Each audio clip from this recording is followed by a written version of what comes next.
રાજકોટમાં 5 થી 7 જૂન દરમિયાન યોજાનાર બાબા બાગેશ્વર ધીરેન્દ્ર કૃષ્ણ શાસ્ત્રીના દિવ્ય દરબારને લઈને વિવાદ ચરમસીમાએ પહોંચ્યો છે. કાર્યક્રમ અંગે પ્રશ્નો ઉઠાવનાર સહકારી આગેવાન પરસોત્તમ પીપળિયા અને જયંત પંડ્યા સતત ચર્ચામાં છે. આ દરમિયાન પરસોત્તમ પીપળિયાને મળેલી ધમકીના સમાચારથી વાતાવરણ ગરમાયું છે. જો કે પીપળિયાએ ફેસબુક પોસ્ટ દ્વારા સ્પષ્ટ શબ્દોમાં વળતો જવાબ આપતા જણાવ્યું છે કે તેઓ કોઈ પણ દબાણ કે ધમકીથી ડરવાના નથી અને સત્યના પક્ષે અવાજ ઉઠાવવાનું ચાલુ રાખશે. કથાના આયોજન પૂર્વે વધતી જતી આ નિવેદનબાજી અને વિવાદને કારણે શહેરમાં રાજકીય તથા સામાજિક સ્તરે ચર્ચાઓનું બજાર ગરમ છે. હવે પોલીસ તંત્ર અને આયોજકો આ સમગ્ર સ્થિતિને કેવી રીતે સંભાળી છે તેના પર સૌની નજર મંડાયેલી છે. અમારો વિરોધ છે એ માત્ર ને માત્ર દરબારમાં જે ઢોંગ ધતિંગ કરવામાં આવે છે તેની સામેનું છે, જે અંધશ્રદ્ધા ફેલાવવામાં આવે છે તેની સામેનું છે, જે જાદુગીરી કરવામાં આવે છે તેની સામેનું છે, જ્યાં ડાકીની સાકીની પિચાસીની જે કાંઈ ધૂણવામાં આવે છે તેની સામે છે. આ સિવાય અમારો કોઈ વિરોધ નથી. અમો ચુસ્ત સનાતની છીએ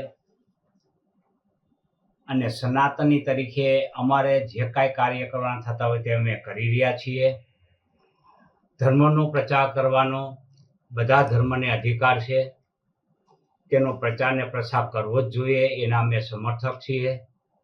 અમારો વિરોધ માત્ર ને માત્ર આ ઢોંગ ધતિંગ સામે છે, પરંતુ આને ડાયલ્યુટ કરીને ધર્મ સામેના વિરોધી તરીકે ચિતરી રહ્યા છે. એ માત્ર ને માત્ર આ એક જે વિરોધને ડાયલ્યુટ કરવા માટેનો જ ઉપાય છે તેમનો.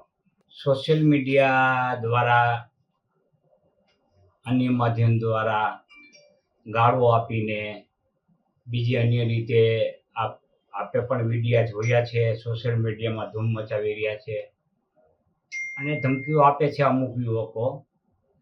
એટલે હું એ યુવકોને દોષિત ગણતો નથી, કારણ કે એ યુવકો હજી પરિપક્વ થઈ રહ્યા છે. એમની ધર્માંધ અને ધર્મજનૂની બનાવવામાં જે કાંઈ વિચારધારા છે એ દોષિત છે, એ યુવકો દોષિત નથી. સનાતની વિરોધી હું એટલા માટે સાબિત કરી શકીશ કે વિરોધી નથી. મેં રૈયા સ્મશાનમાં શિવ મંદિરનું નિર્માણ કર્યું છે. મેં કૈલાસ, અમરનાથ જેવી યાત્રાઓ કરી છે, અન્ય ધાર્મિક સ્થળોની યાત્રાઓ કરી છે. હું ઘણા જે ભાગવત કથાના આયોજનો છે એમાં ભાગીદાર રહ્યો છો, પાર્ટિસિપન્સ કરેલ છે. એટલું જ નહીં, મેં દાન પણ આપેલ છે અને અનેક ધર્મ કાર્યમાં હું અગ્રેસર રહ્યો છું. ત્યારે સનાતન વિરોધી હોય તો આ પ્રશ્ન આવે જ નહીં. એટલે હું ખુદ ચુસ્ત સનાતની છું.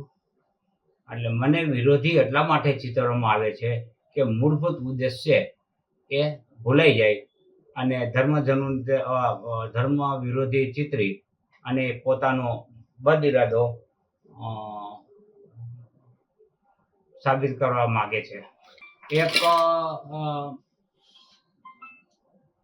મોહિલ મોહિદ્રા નામનો બાલ્ય અવસ્થામાં એ બાળકનું અપહરણ થઈ ગયું છે.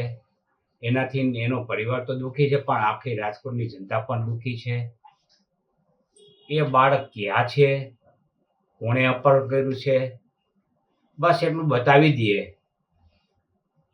તો હું બાબા બાગેશ્વરનો ક્યારેય વિરોધ કરીશ નહીં. અને વિરોધ કરેલ છે એની હું માફી માગી લઈશ, એના પગમાં પડીશ અને હું એનો ભગત બની જઈશ, હું એનો સમર્થક બની જઈશ. મારે મારા ઘરમાંથી કચરો સાફ કરવાનો હોય. સૌ જે ધર્મના અનુયાયીઓ હોય એ પોતાના ધર્મનો કચરો સાફ કરે. મારે બીજાના ઘરનો કચરો સાફ કરવા જવાનું હોય નહીં, એ એનો છે. આવો હરખતું લેવા હું ક્યારેય માગતો નથી અને લેવું પણ ન જોઈએ. સૌના ધર્મમાં જે કાંઈ ખરાબ હોય એ ધર્મના લોકોની જવાબદારી છે, કે એમને સુધારે. મેં બધા ધર્મનો ઠેકો લીધો નથી. મારું માત્ર કામ સનાતન ધર્મનું છે. એટલે આવી બાબતો ઉજાગર કરી અને લોકો છે એ તમને વિરોધ કરતા ટાળે એવા પ્રયત્નો કરી રહ્યા છે, જે યોગ્ય નથી.